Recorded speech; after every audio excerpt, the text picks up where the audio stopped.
Pemirsa, kita awal informasi pagi hari ini dari pembagian ayam gratis dari peternak di Kabupaten Kendal, Jawa Tengah yang berlangsung ricuh. Sementara itu di Yogyakarta, ratusan peternak ayam petelur menggelar aksi akibat tingginya harga pangan. Mobil yang baru saja membawa ayam tiba di alun-alun Kendal, Jawa Tengah. Ribuan warga yang sudah menunggu langsung merangsek mendekati mobil. Akibatnya pembagian ayam pun ricuh.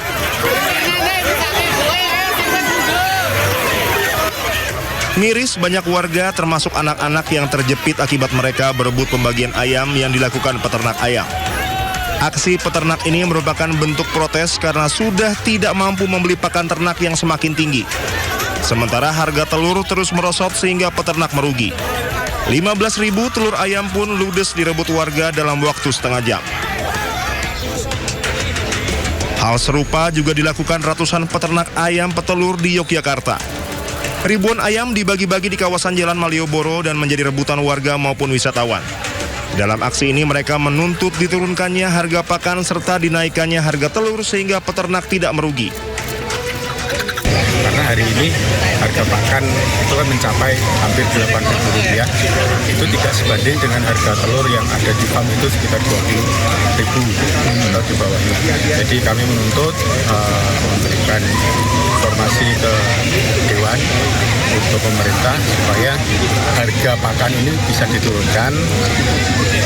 Kemudian harga telur ini akan menyesuaikan dengan harga market di pasaran. Menanggapi aksi para peternak, DPRD Yogyakarta berjanji akan mengundang OPD terkait dan mengkaji aspirasi para peternak. Tim Liputan Anyus melaporkan. Dituding sebagai maling, sebuah minibus dikejar dan dirusak warga di Kabupaten Maros, Sulawesi Selatan. Sejumlah warga bahkan melempari kaca minibus dengan batu untuk menghentikan laju kendaraan.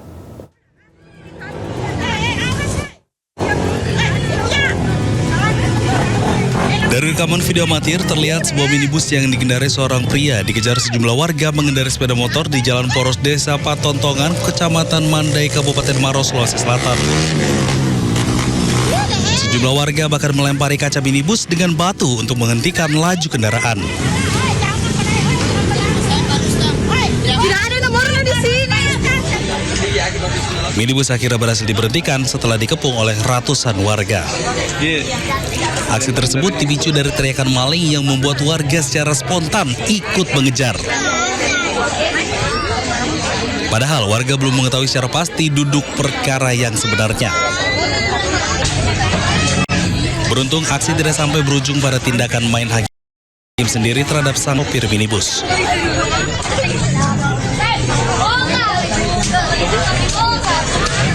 Polisi sektor Mandai yang tiba di lokasi langsung mengamankan minibus tersebut dengan kondisi rusak parah pada bagian kaca kendaraan. Sebelumnya, salah satu seorang warga berusaha menghentikan minibus berwarna merah yang dikendarai oleh korban. Keduanya diketahui memiliki permasalahan terkait utang piutang.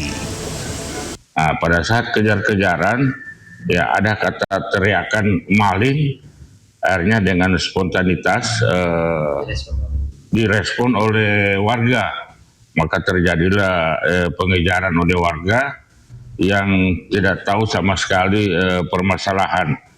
Dari peristiwa ini yang kita amankan sementara 10 orang. Akibat peristiwa ini, polisi mengamankan 10 orang untuk mendalami keterlibatan masing-masing dalam aksi pengerusakan minibus. Dari Kabupaten Maros, Sulawesi Selatan, Wahyu Ruslan, iNews melaporkan. Ya pemirsa, sejak Minggu sore kemarin ada sebanyak 14 titik api baru yang muncul di kawasan Dingkik, Pananjakan, dan Puncak Lembu, Probolinggo, Jawa Timur. Ratusan petugas gabungan pun terus berjibaku memadamkan kebakaran yang melanda 520 hektar lahan di kawasan Gunung Bromo.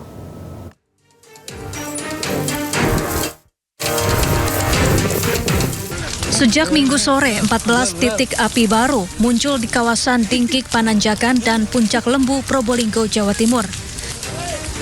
Ratusan petugas gabungan pun terus berjibaku memadamkan kebakaran yang melanda 520 hektar lahan di kawasan Gunung Bromo.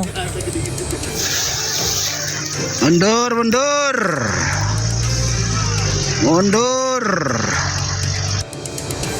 Kebakaran di Gunung Bromo yang terus meluas membuat Wakil Gubernur Jawa Timur Emil Dardak langsung mengecek lokasi. Emil pun menggelar rapat koordinasi yang tidak hanya membahas soal kebakaran, tetapi juga mitigasi menghadapi bencana kekeringan. Saat ini seluruh pintu masuk wisata Taman Nasional Bromo Tengger Semeru resmi ditutup total demi keselamatan para pengunjung. Fokusnya bertambah setelah kita fokusnya adalah di Pudak Lembu, Puncak B29, ternyata di penanjakan juga ada titik api. Lokasinya di luar dari perimeter awal ini.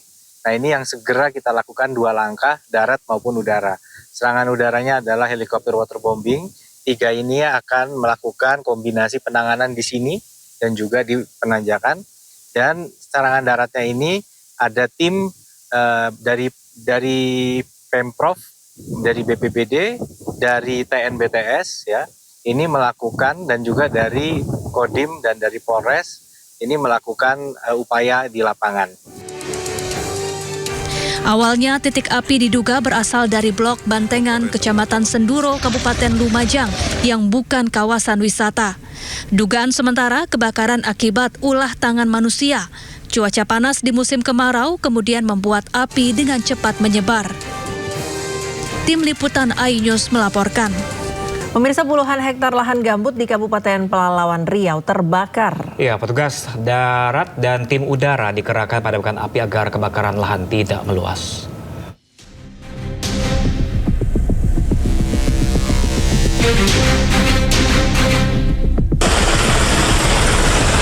Helikopter waterbombing berusaha memadamkan api yang membakar lahan gambut di kawasan Kerumutan, Kecamatan Kerumutan, Kabupaten Pelalawan Riau. Kebakaran lahan ini sudah terjadi sejak 8 hari yang lalu. Belasan personil Manggala Agni bersama BPBD dibantu Polri dan TNI masih kesulitan memadamkan api secara keseluruhan akibat sulitnya akses ke lokasi kebakaran. Tak hanya waterbombing, sejumlah alat berat juga dikerahkan untuk menggali sumber air terdekat. Kendala di lokasi kebakaran yang kita hadapi untuk saat ini adalah yang pertama jarak sumber air ke titik api, volume bahan bakar yang sangat padat sehingga kita harus merintis jalan agar bisa sampai ke lokasi kebakaran dan ketiadaan sumber air. Diperkirakan luas lahan yang terbakar lebih dari 60 hektar. Hingga saat ini petugas masih terus berupaya untuk memadamkan api yang terus semakin meluas ke lahan yang kering. Dari Pelalawan Riau, Indra Yoserizal, iNews melaporkan. Pemirsa, Menko Polkam Jamari Caniago mengatakan bahwa luas hutan yang terbakar di Indonesia akibat fenomena El Nino ada lebih dari 107.000 hektar. Ya, ini ancaman kemarau ekstrim menuntut penanganan ekstra cepat dan terukur dari seluruh pihak yang terlibat di lapangan. Mundur.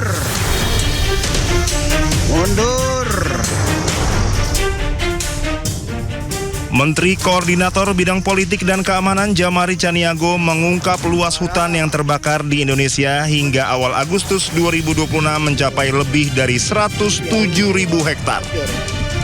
Jamari memaparkan ancaman kemarau ekstrim ini menuntut penanganan ekstra cepat dan terukur dari seluruh pihak yang terlibat di lapangan. Ia berharap seluruh tim gabungan dapat menahan laju perluasan area terbakar melalui pengerahan personil secara masif. Guna menunjang pemadaman dari udara, pemerintah telah menyiagakan puluhan armada. Tim ini siap diterjunkan ke titik-titik krusial. Dari daerah yang kita waspadai sebagai daerah yang paling kritis, ada 6 provinsi, juga muncul di daerah lain. Di daerah lain di luar yang 6. Kalau yang 6 kita pantau dengan ketat. Ada yang di luar nih, seperti misalnya kemarin terbakar di Bromo. Itu sudah segera kita tuntaskan. Semalam sudah tuntas, mungkin tinggal 1 titik api saja. Kemudian di Jawa Barat juga sudah selesai, di Gunung Gede Pangrango di situ, itu pun sudah selesai. Kemudian di sekitar Rinjani juga ada, itu juga sudah selesai. Yang kita waspadai memang ada pada 6 provinsi itu. Itu adalah mulai dari mulai dari Riau, kemudian Jambi, Sumatera Selatan, Kalbar, Kalteng, dan Kalsel. Dan itu pun sudah kita kendalikan sampai saat ini. Beberapa laporan tadi yang disampaikan oleh para gubernur, para kepala daerah, juga sudah meyakinkan bahwa keadaan itu akan kita hadapi dengan cepat. Sebelumnya, Menteri Keuangan Purbaya Yudi Sadewa mengatakan pemerintah tengah menyiapkan paket stimulus pada semester 2 2026 untuk mengantisipasi dampak El Nino yang sudah mulai aktif sejak Juni dan berpotensi mempengaruhi berbagai sektor. Purbaya mengatakan Presiden Prabowo Subianto telah menginstruksikan agar stimulus tersebut segera disiapkan sebagai langkah antisipasi terhadap potensi dampak El Nino terhadap perekonomian. Sekiranya akan diumumkan kapan Pak untuk El Nino, stimulus El Nino? Diumumkan kapan kira-kira Pak? Begitu selesai ya kita jalan. Saya masih diskusikan sekarang. Ini kan kalau diskusi kadang-kadang nggak langsung sejam selesai. Beberapa lama. Kami sedang menunggu kementerian terkait mengundang kami untuk masalah kebijakan stimulus itu. Hingga kini pemerintah belum menetapkan nilai anggaran maupun rincian program karena proses pembahasan masih berlangsung. Purbaya menjelaskan Kementerian Keuangan masih menunggu usulan dari Kementerian Teknis sebelum stimulus tersebut diputuskan. Dari Jakarta, tim liputan Anyus melaporkan.